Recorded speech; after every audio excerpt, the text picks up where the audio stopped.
बिस्मिल्लाहिर्रहमानिर्रहीम अस्सलाम वालेकुम। मैं हूं फैसल अब्बास और आप देख रहे हैं मेरा यूट्यूब चैनल। इस वीडियो के अंदर हमने बात करनी है कि फवाद चौधरी साहब ने इलेक्शन कमीशन के खिलाफ एक बयान दिया था कि इलेक्शन कमीशन जो है वो पीडीएम के लिए एक मुंशी का किरदार अदा कर रहा है।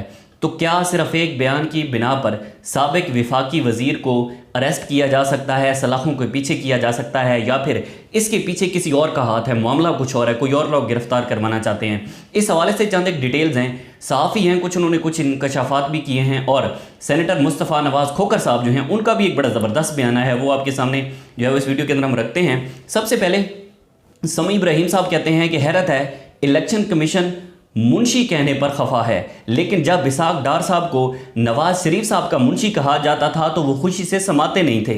मियां साहब इस रवैये को क्या पसंद फरमाएंगे?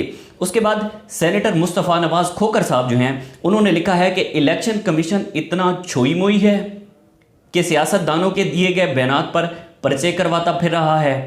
ऐसे इकदाम से उसकी रही सही जो साख है उसको भी नुकसान पहुंचेगा। जब खुद तौहीन इलेक्शन कमीशन के इख्तियारात तो पुलिस के जरिए गिरफ्तारी क्यों करवाई गई? क्या अब इलेक्शन कमीशन भी हिसास इदारा बन गया है? मुस्तफ़ा नवाज़ खोखर साहब कहते हैं कि अब कोई बंदा अगर इलेक्शन कमीशन के खिलाफ बयान देगा तो क्या वो भी एक हिसास इदारा बन गया है कि उसके खिलाफ भी जो है वो पर्चे होंगे और लोगों को गिरफ्तार किया जाएगा?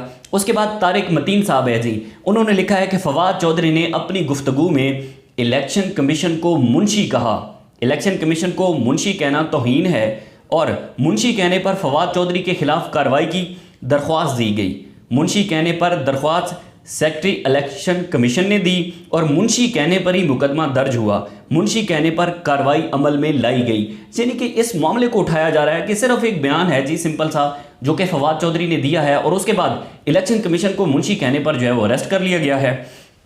उसके बाद इमरान रियाज खान साहब हैं, वो लिखते हैं कि वैसे इतना मुश्किल नहीं, ये ताकतवर हल्के डराकर लोगों को काबू में रखते हैं। सिर्फ 1 लाख अफराद गिरफ्तार होने का फैसला कर लें तो इनकी तबीयत साफ हो जाएगी और ये एक दिन से ज़्यादा गिरफ्तार भी नहीं रख सकेंगे।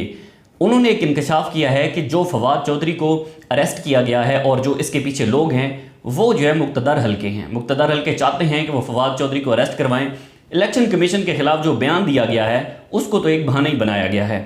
उसके बाद अमीर अब्बास साहब हैं जी, अमीर अब्बास साहब लिखते हैं जो कि सीनियर साफ़ी हैं कि जिस मुल्क में गैंगस्टर और खून की दर्दनाक होली खेलने वाला उज़ैर बलोच एक के बाद एक केस में बरी हो रहा है, जहां राव अनवार पर फूलों की बारिश होती रही है, वहां फवाद चौधरी जैसे लोगों का मुकदमा जिंदान नहीं तो और क्या कर देंगे अब लोग? आप एक ही बार सारे मुखालिफिन को ठोक क्यों नहीं देते? वो कहते हैं कि आप आएँ सारे मुखालिफिन को एक ही बार ठोक दें, क्योंकि उज़ैर बलोच जैसा जो बंदा है वो आए रोज़ एक न एक मुकदमे के अंदर बरी हो रहा है और यहाँ पर आप फवाद चौधरी को गिरफ्तार करने में लगे हुए हैं और अपनी सियासी इंतकाम का निशाना बना रहे हैं। उसके बाद इरशाद भट्टी साहब हैं, सीनियर साफ़ी, वो लिखते हैं कि एक बयान से इलेक्शन कमीशन का यूं छटपट डर जाना, छटपट मुकदमा और फिर उसके बाद छटपट घर में घुसना, उसके बाद फिर छटपट बना और वारंट करवाना, रात के आखिरी पहर घर में घुसना और छटपट गिरफ्तारी। फवाद चौधरी ने सच कहा था, इलेक्शन कमीशन ने कभी हमें मायूस नहीं किया। फवाद चौधरी साहब ने एक बयान दिया था कि इलेक्शन कमीशन कभी भी पीडीएम को मायूस नहीं करता। पीडीएम जो भी चाहती है, जो फैसला करवाना चाहती है, इलेक्शन कमीशन जो है वो उसके हक में फ़ैसला देता है और वो पीटीआई को जो है वो निशाना बनाता है। रात को फवाद चौधरी के घर जो है वो टीम दाखिल हुई और फवाद चौधरी के घर में घुसकर उसको जो है वहाँ से गिरफ्तार किया गया। उसके बाद सुबह लाहौर हाई कोर्ट के अंदर फवाद चौधरी को पेश किया गया। उसके बाद अब उनको जो है वो इस्लामाबाद लाया जा रहा है। तो इस हवाले से कि क्या फवाद चौधरी का एक बयान जो है कि तौहीन इलेक्शन कमीशन का बयान बनाया गया है और एक बयान की बुनियाद पर उनको गिरफ्तार किया गया है, सिर्फ और सिर्फ ये कहना कि इलेक्शन कमीशन जो है वो पीडीएम का मुंशी है, एक बयान पर क्या आप किसी को गिरफ्तार कर सकते हैं? क्या सिर्फ एक बयान की बुनियाद पर आप साबिक विफाकी वजीर जो इतलात हैं उनको आप गिरफ्तार कर सकते हैं?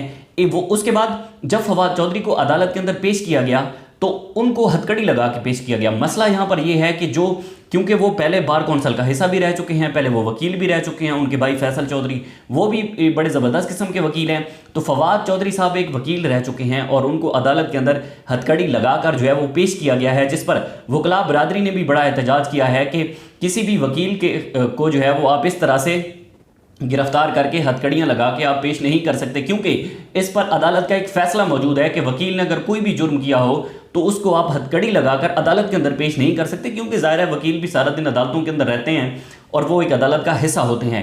तो अब मसला ये है कि एक इलेक्शन कमीशन के बयान को बुनियाद बनाकर इतना सारा ड्रामा किया जा रहा है। उसके बाद कुछ और पीटीआई के बंदे भी हैं जिनको गिरफ्तार करने की कोशिश की जा रही है और उनके खिलाफ एक प्लान बनाया जा रहा है। तो अब आने वाले दिनों के अंदर देखना होगा कि क्या इलेक्शन कमीशन जो है, कोई भी बंदा अगर इलेक्शन कमीशन के खिलाफ सिर्फ एक बयान देगा तो क्या ये हुकूमत उसे गिरफ्तार करवाएगी? क्या कोई भी बंदा, चाहे वो कराची के अंदर बैठा हो, क्वेटा के अंदर बैठा हो, जहां पर भी बैठा हो, वो इलेक्शन कमीशन के खिलाफ एक बयान दे दे तो आप उसे गिरफ्तार कर लेंगे? इस तरह से अगर आप गिरफ्तार करते हैं तो फिर 22 करोड़ को आप जो है वो आपको गिरफ्तार करना पड़ेगा, क्योंकि हर बंदा सिर्फ ये जानता है कि जो इलेक्शन मुलतवी करवाए जा रहे हैं तो किसके कहने पर करवाए जा रहे हैं और इलेक्शन मुलतवी क्यों करवाए जा रहे हैं। तो ये सारी एक गेम है। उसके बाद अब देखते हैं कि आने वाले दिनों के अंदर क्या होता है। जो भी डिटेल होगी वो हम आपके साथ शेयर करते रहेंगे। फैसल अब्बास को दीजिए इजाज़त, अल्लाह हाफ़िज़। गिरफ्तार भी नहीं रख सकेंगे। उन्होंने एक इंकशाफ किया है कि जो फवाद चौधरी को अरेस्ट किया गया है और जो इसके पीछे लोग हैं वो जो है मुक्तदर हल्के हैं। मुक्तदर हल्के चाहते हैं कि वो फवाद चौधरी को अरेस्ट करवाएं। इलेक्शन कमीशन के खिलाफ जो बयान दिया गया है उसको तो एक बहाना ही बनाया गया है।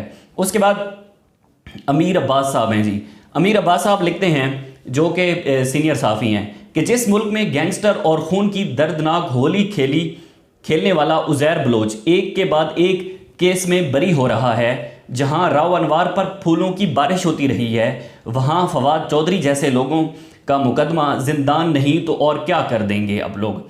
आप एक ही बार सारे मुखालिफिन को ठोक क्यों नहीं देते? वो कहते हैं कि आप आएँ सारे मुखालिफिन को एक ही बार ठोक दें, क्योंकि उज़ैर बलोच जैसा जो बंदा है वो आए रोज़ एक न एक मुकदमे के अंदर बरी हो रहा है और यहाँ पर आप फवाद चौधरी को गिरफ्तार करने में लगे हुए हैं और अपनी सियासी इंतकाम का निशाना बना रहे हैं। उसके बाद इरशाद भट्टी साहब हैं, सीनियर साफ़ी, वो लिखते हैं कि एक बयान से इलेक्शन कमीशन का यूं छटपट डर जाना, छटपट मुकदमा और फिर उसके बाद छटपट घर में घुसना, उसके बाद फिर छटपट बना और वारंट करवाना, रात के आखिरी पहर घर में घुसना और छटपट गिरफ्तारी।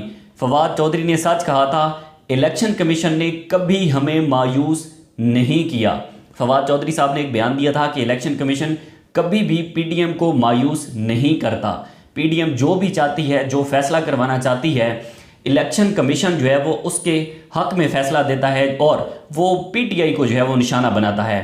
रात को फवाद चौधरी के घर जो है वो टीम दाखिल हुई और फवाद चौधरी के घर में घुसकर उसको जो है वहाँ से गिरफ्तार किया गया। उसके बाद सुबह लाहौर हाई कोर्ट के अंदर फवाद चौधरी को पेश किया गया। उसके बाद अब उनको जो है वो इस्लामाबाद लाया जा रहा है। तो इस हवाले से कि क्या फवाद चौधरी का एक बयान जो है कि तौहीन इलेक्शन कमीशन का बयान बनाया गया है और एक बयान की बुनियाद पर उनको गिरफ्तार किया गया है, सिर्फ और सिर्फ ये कहना कि इलेक्शन कमीशन जो है वो पीडीएम का मुंशी है, एक बयान पर क्या आप किसी को गिरफ्तार कर सकते हैं? क्या सिर्फ एक बयान की बुनियाद पर आप साबिक विफाकी वजीर जो इतलात हैं उनको आप गिरफ्तार कर सकते हैं? वो उसके बाद जब फवाद चौधरी को अदालत के अंदर पेश किया गया